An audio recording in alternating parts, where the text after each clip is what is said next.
நம்ம எல்லாம் மனிதர்களாய் தலைநிமிரச் செய்த மகத்தான தலைவர் புரட்சியாளர் அம்பேத்கர் அவர்களின் வழித்தோன்றல் இன்றைக்கு நாம் தலைநிமிர்ந்து நடக்க மிகப்பெரிய ஒரு வாழ்க்கை அர்ப்பணிப்பை செய்து போராடி கொண்டிருக்கிற நமது தலைவர் எழுச்சி தமிழர் அவர்களின் ஆணை கிணங்க இஸ்லாமிய சொந்தங்களுக்கு எதிராக இந்தியாவில் இருக்கக்கூடிய மக்களை சாதியின் அடிப்படையில் பிரித்து சூழ்ச்சி செய்து ஆண்டு கொண்டிருக்கிற பிஜேபி அரசு இன்றைக்கு இஸ்லாமிய சமூகத்தை பிரிக்கிற ஒரு வேலையை செய்து கொண்டிருக்கிறார்கள்.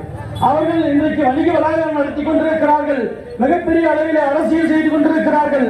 இந்தியாவில் ஒரு முக்கிய ஒரு மையமாக இஸ்லாமிய சமூகம் இருக்கிறது என்பதை அறிந்து அவர்கள் சொத்துக்களை களவாட வேண்டியதற்காக வக்பு சொத்து திருத்தம் என்கிற பெயரில் திருட்டுத்தனமாக கள்ளத்தனமாக திருட்டுத்தனமாக அவர்கள் கொள்ளைப்புறமாக உள்ளே வந்தவர்கள் கொள்ளைப்புறமாக வந்து ஆட்சியை செய்து கொண்டிருக்கிறார்கள் நாடு முழுக்க. அப்படிப்பட்ட இந்த பிஜேபி சனாதன அரசு இஸ்லாமியர்களுக்கு எதிராக சொத்துக்களை எல்லாம் பிடுங்குவதற்காக அவர்கள் மார்க்கத்திற்காக கொடையாக கொடுத்த அந்த சொத்துக்களை எல்லாம் அபகரிப்பதற்காக இன்றைக்கு இந்த சட்ட திருத்தத்தை இரவோடு இரவாக கொண்டு வந்திருக்கிறார்கள். இது விடுதலை சிறுத்தைகள் வன்மையாக கண்டிக்கிறோம். நாடு முழுக்க இதற்கான போராட்டத்தை எங்கள் தலைவர் எழுச்சி தமிழர்கள் எடுத்துக் கொண்டிருக்கிறார். நாடாளுமன்றத்தில் இன்றைக்கு முதல் நாளாக கர்ஜித்துக் கொண்டிருக்கிறார். ஆகவே இன்றைக்கு நீங்கள் திருட்டுத்தனமாக நடைமுறைப்படுத்தி இருக்கலாம். ஆனால் ஒரு காலமும் இங்கே செயல்பட விட மாட்டோம் என்பதை சொல்லி வாய்ப்புக்கு நன்றி கூறி விடைபெறுகிறேன். நன்றி, வணக்கம். எழுச்சி தமிழர் அறிவித்த இந்த வக்பு வாரிய திருத்த சட்டத்தை திரும்ப கூறி நடைபெறுகின்ற கண்டன ஆர்ப்பாட்டத்தை தலைமை ஏற்று எடுத்துக் கொண்டிருக்கும் நியூட்டன் அவர்கள் மற்றும் முன்னிலை வைத்துக் கொண்டிருக்கும் மாவட்ட செயலாளர்கள் முத்தமிழ் அவர்கள், அண்ணன் மதியான் அவர்கள், வசூல் உடையவர்கள், அக்கா வல்மதி அவர்கள், வரவேற்புரை ஆற்றி அமர்ந்திருக்கும் தேவா என்கிற தேவஜன் அவர்கள், கண்டன உரை நிகழ்த்துவதற்கும் கண்டன உரை மட்டும் நிகழ்த்த இல்லாமல் தொடர்ந்து இந்த ஆர்ப்பாட்டத்தை ஒருங்கிணைத்துக் கொண்டிருக்கும் அண்ணன் உடனே செயல் அவர்கள், பொறியாளர் மண்டல செயலாளர் பூ செல்வம் அவர்கள் மற்றும் இந்த நிகழ்ச்சியிலே கலந்து கொண்டு இந்த நிகழ்ச்சியை சிறப்பு செய்து கொண்டிருக்கும் மேலாள் மாவட்ட செயலாளர்கள், ஒன்றிய நகர பேரூர் மாவட்ட மாநில நிர்வாகிகள் உங்கள் அனைவருக்கும் எழுச்சி தமிழ் சார்பாக வணக்கத்தை தெரிவித்துக் கொள்கிறேன். அன்பார்ந்த தோழர்களை, இந்த நிகழ்ச்சியை கலந்து கொண்டிருக்கும் மாற்றுக் கட்சி பொறுப்பாளர்கள், இஸ்லாமிய தோழர்கள் உங்கள் அனைவருக்கும் எனது வணக்கத்தை தெரிவித்துக் கொள்கிறேன்.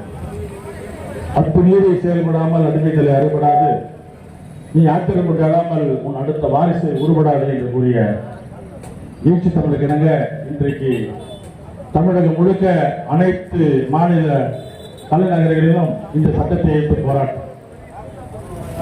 வக்பு வாரிய சட்டம், வக்பு சொத்துக்கள் என்பது இஸ்லாமியர்கள், ஏழை எளிய இஸ்லாமியர்கள் முன்னெடுப்பதற்காக இஸ்லாமியர்களால் நிர்வகிக்கப்படுகிற தானமாக கொடுக்கப்பட்ட சொத்துக்களை நிர்வகிக்கிற சொத்துதான் இந்த வக்பு வாரிய சட்டம். அப்படிப்பட்ட சொத்துக்களை நிர்வகிக்க இந்த அரசு, பாஜக அரசு திட்டமிட்டு இந்தியாவிலே சகோதரர்களாக வாழக்கூடிய இஸ்லாமியர்களையும் இந்துக்களையும் பிரிப்பதற்காகவும் சூழ்ச்சி செய்திருக்கிற ஒரு சட்டமாகத்தான் இந்த சட்டத்தை நிறைவேற்றிருக்கிறது. குறிப்பாக 2 நாட்களாக நள்ளிரவில் 1 மணியும் கடந்தும் இந்த சட்டத்தின் மீது விவாதம் நடந்து கொண்டிருந்த போது கூட பெரும்பான்மையான உறுப்பினர்கள் இதற்கு எதிர்ப்பு தெரிவித்தும் கூட இந்த அரசே திட்டமிட்டு இந்த சொத்துக்களை சூறையாடுவதற்கு ஒரு குறுக்கு வழியை தேடத்தான் இந்த அரசு திட்டமிட்டு இதை செயல்படுத்துகிறது. ஆகவே இப்படிப்பட்ட திட்டங்கள் என்பது இது முழுக்க முழுக்க ஒரு சிறுபான்மை சமூகம் சொந்த உழைப்பினால் உருவாக்கப்பட்ட சொத்துக்களை கொள்ளையடிப்பதற்காகத்தான் இது இருந்து கொண்டிருக்கிறது. சிந்தித்து பார்க்க வேண்டும். இதே பாசிச பாஜக அரசு இன்றைக்கு இஸ்லாமியர்கள் அல்ல, இந்துக்களாக கூறிக்கொள்ளுகிற தலித்துகளையாவது சங்கராச்சாரிய மடத்தில் நிர்வகிக்கிறது விடுவாங்களா? சங்கராச்சாரிய மடத்துல இந்துக்களா இருக்கிற தலித்துகளை கூட நிர்வகிக்க விட மாட்டாங்க. ஆனால் இங்கு இஸ்லாமிய சொந்தங்கள் தனக்காக இந்த இருக்கிற பிறகு வருகிற மக்கள் படிப்பிற்காகவும் முன்னேற்றத்திற்காகவும் ஒரு சொத்தை நிர்வகித்துக் கொண்டிருக்கிறார்கள். அதை கொள்ளையடிப்பதன் விதமாக இது சட்டம் நிறைவேறாது. இருந்தாலும் கூட இதை இதன் மூலமாக இஸ்லாமியர்களையும் இந்துக்களையும் பிரித்து ஒரு குழப்பத்தை ஏற்படுத்தி கலவரங்களை ஏற்படுத்தி அதன் வாயிலாக அரசை மீண்டும் மீண்டும் தக்க வைக்கும் நோக்கத்தில் தான் இது நடைபெறுகிறது. எனவே இங்க இருக்கிற சொந்தங்களே, எழுச்சி தமிழர் கூறியவாறு இது ஒரு போராட்டமாக இருக்கக்கூடாது. இந்த போராட்டம் என்பது அடித்தட்டு மக்களுக்கும் ஏழை எளிய மக்களுக்கும் உழைக்கின்ற மக்களுக்குமாக ஒரு நிர்வகிக்கின்ற சொத்தை மீண்டும் அந்த இஸ்லாமிய மக்களே நிர்வகிக்க வேண்டும் என்பதில் உறுதியாக இருந்து கொண்டு தொடர்ந்து இந்த சட்டத்தை திரும்ப பெறும் வரை தொடர் போராட்டங்களை அறிவிக்க வேண்டும் என்று கூறிக்கொண்டு எத்தனை ஆர்ப்பாட்டங்கள் இஸ்லாமிய சொந்தங்கள் தோழர்கள் நடத்தினாலும் கூட தொடர்ந்து இந்த போராட்டங்களை நாம் முன்னெடுப்போம் என்று கூறிக்கொண்டு அனைவருக்கும் செய்தி அல்லாஹ் அக்பர் இயேசுவின் புகழ் வாழ்க என்று கூறிக்கொண்டு விடைபெறுகிறேன். நன்றி, வணக்கம்.